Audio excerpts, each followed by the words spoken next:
अलैहिस्सलाम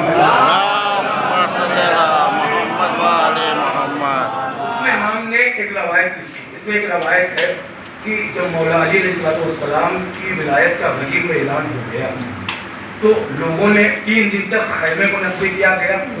औरतों मर्दों सबको पैगंबर ने हुक्म दिया जाओ जाकर बैत करो।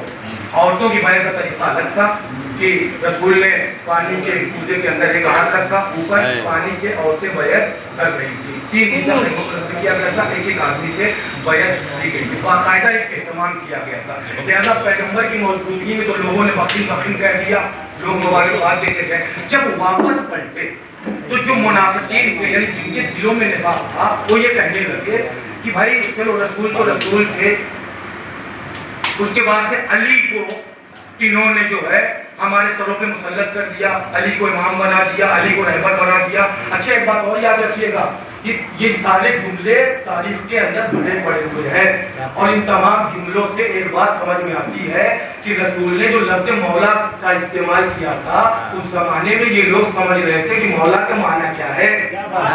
ये तो कॉन्स्पिरेसी बाद में हुई है कि मौला के माने को चेंज किया गया, लेकिन वो ये समझ रहे थे रसूल ने किस माने में और किस मफहूम में लफ्ज़ मौला को इस्तेमाल किया।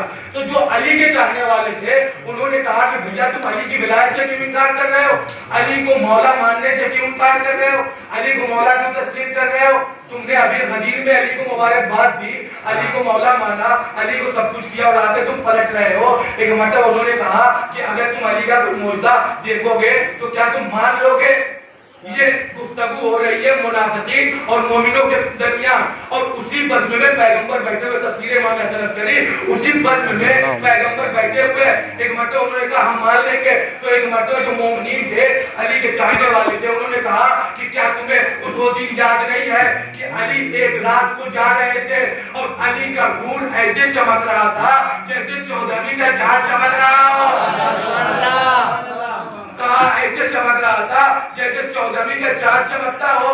और उसके बाद से क्या तुम्हें उस दिन याद नहीं है, वो दिन तुम्हें याद नहीं है कि मौला अली को एक जगह कहीं जाना था और जैसे जैसे मौला आगे बढ़ रहे थे जितने भी रास्ते में पहाड़ थे सब अपनी जगह से हट गए थे। हाँ हमें याद है, लेकिन उन्होंने माना नहीं। और ये तमाम गुफ्तगू हुई।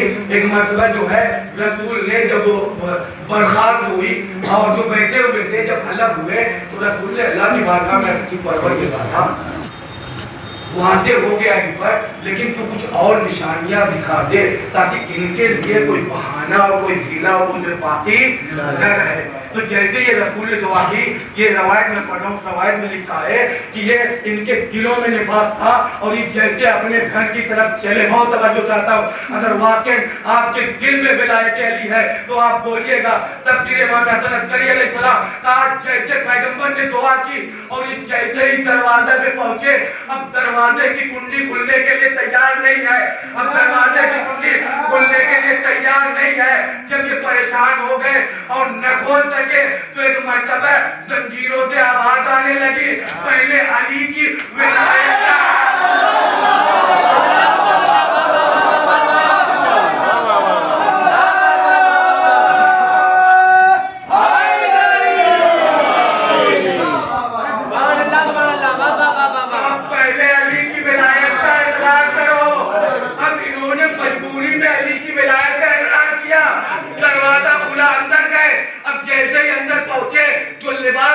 किया था उसे उतारना चाह रहे थे लेकिन लिबास उतरने के लिए तैयार नहीं है। जब परेशान हो गए और नहीं उतरा तो एक मर्तबा लिबासों से आवाज आई, अली की विलायत अली की विलायत का इकरार करो, उसके बाद हम तुम्हारे जिस्मों से उतरेंगे। अली की विलायत का इकरार किया। एक मर्तबा लिबास उतरा। अब जब लिबास उतरा, जब रात हुई, अब जैसे ही रात हुई तो सोचा सोने वाला लिबास पहन लेते हैं, लेकिन जैसे लिबास को फिर उतारना चाहा, बहुत तवज्जो चाहता हूं, जैसे लिबास को पहले उतारना चाहा लेकिन लिबास उतरने के लिए तैयार नहीं है। कहा पहले अली की विलायत का इकरार करो तब जाके हम उतरेंगे। अगला दिन हुआ, सुबह आई, अब जैसे ही नाश्ता करने के लिए बैठे, जैसे नाश्ता करने के लिए बैठे, जहां की लुकमे को और ग़िज़ा को हलक के नीचे उतारे, लेकिन लुकमे और ग़िज़ाओं से आवाज आने लगी, अली की विलायत का इकरार करो। کریں گے. اب یہ پریشان ہوئے. پریشان ہونے کے بعد کہا بھیا یہ تو بڑی مصیبت آ گئی. ارے کوئی بھی کام کر رہے ہیں, دنیا کی یہ ساری آسائشیں اور دنیا کے سارے انتظامات, پہلے کہہ رہے علی کی ولایت کا اقرار کرو, علی کی ولایت کا اقرار کرو. آئے علی کی خدمت میں, اور خدمت میں آنے کے بعد کہا یا علی, ارے ہم ولایت کا اقرار کرتے ہیں, تب جا کے یہ معاملہ حل ہوتا ہے. علی نے کہا میرے پاس کیوں آئے ہو؟ پیغمبر نے دعا کی تھی, پیغمبر کے پاس چلے جاؤ. پیغمبر کی خدمت میں آئے اور آنے کے بعد کہا یا رسول اللہ, ارے ہم علی کی ولایت کا اقرار کرتے ہیں تو لباس پہن پاتے ہیں, کھانا حلق سے نیچے اترتا ہے. تو ایک مرتبہ رسول نے ایک جملہ کہا بھیا اگر تم اسی مصیبت پہ باقی رہنا چاہتے ہو تو علی کی ولایت کا اقرار نہ کرو, لیکن اگر یہ چاہتے ہو کہ تمہارا مسئلہ حل ہو جائے تو یاد رکھنا صدق دل سے علی کو مولا مانو, اور جب تک تم سچے دل سے علی کو مولا مانتے رہو گے تمہاری مشکلیں حل ہوتی رہیں گی.